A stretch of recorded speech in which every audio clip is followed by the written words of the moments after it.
90s. In this too, this is a wall or this is I'll tell you about it in just a second.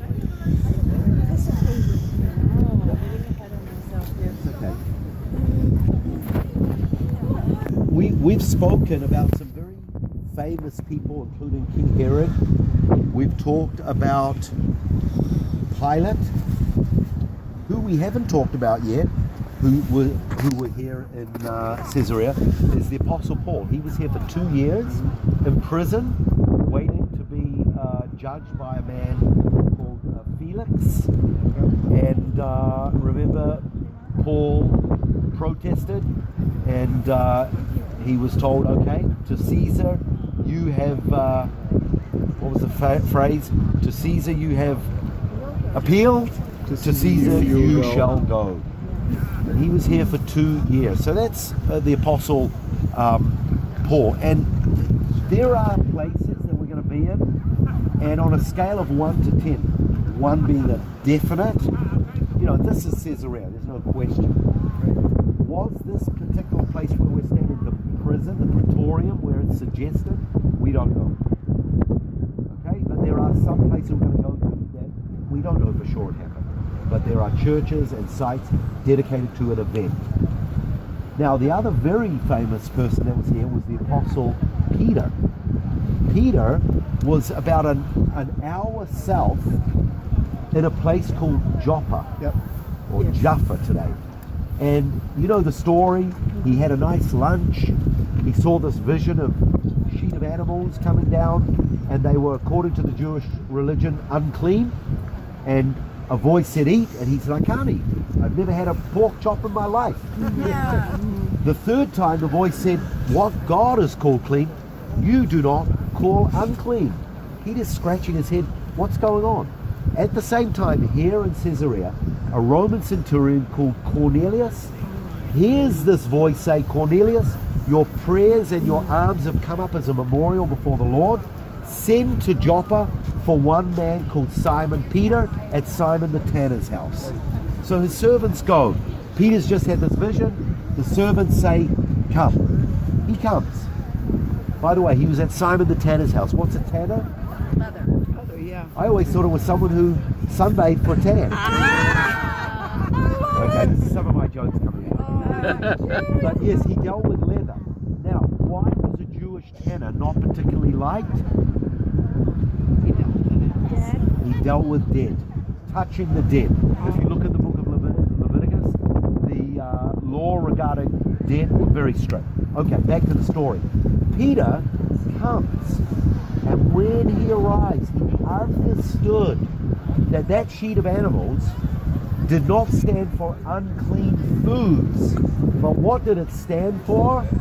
Gentiles. It stood for the Gentile nations, who the Jews considered unclean. In fact, what did Jesus call the Gentiles?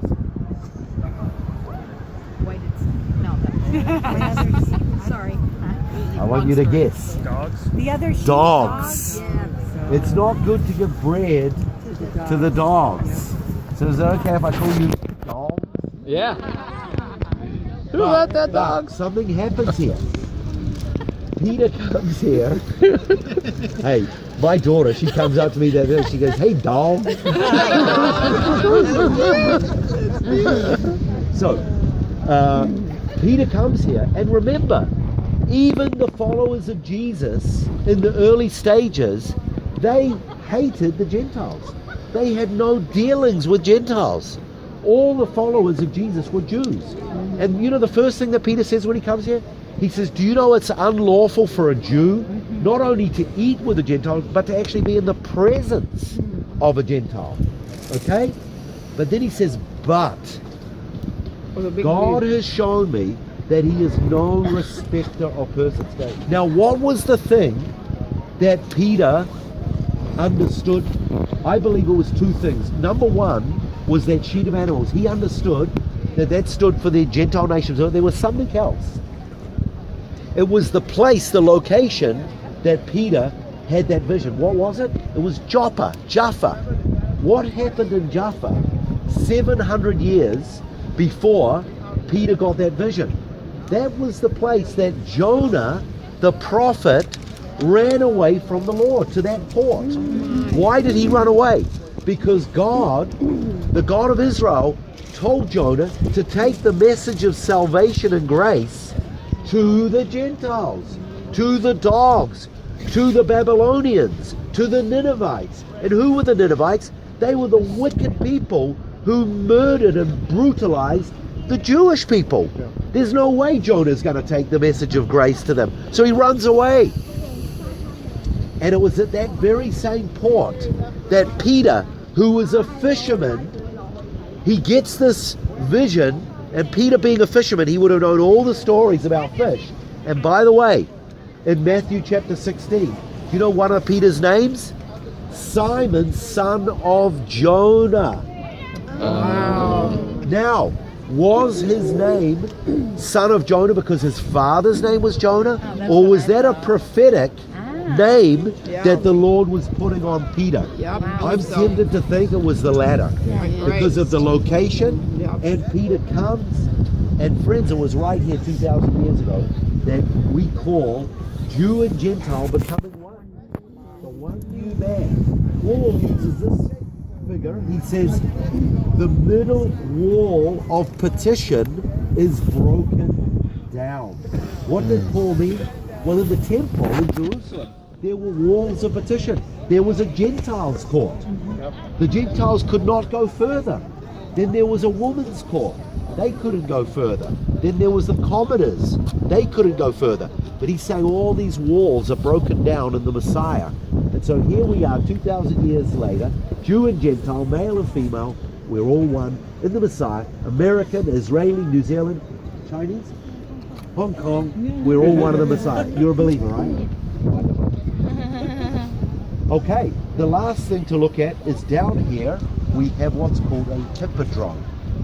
What is a hippodrome? That's where they used to race hippopotamuses. No, I'm joking. They used to race horses. And by the way, the word hippopotamus is literally means a water horse.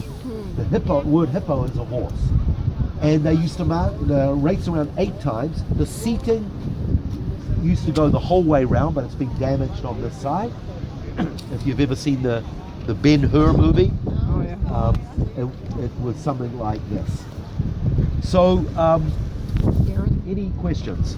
I was Yes. just going to say, I have a sheet talking about jokes of about 30 body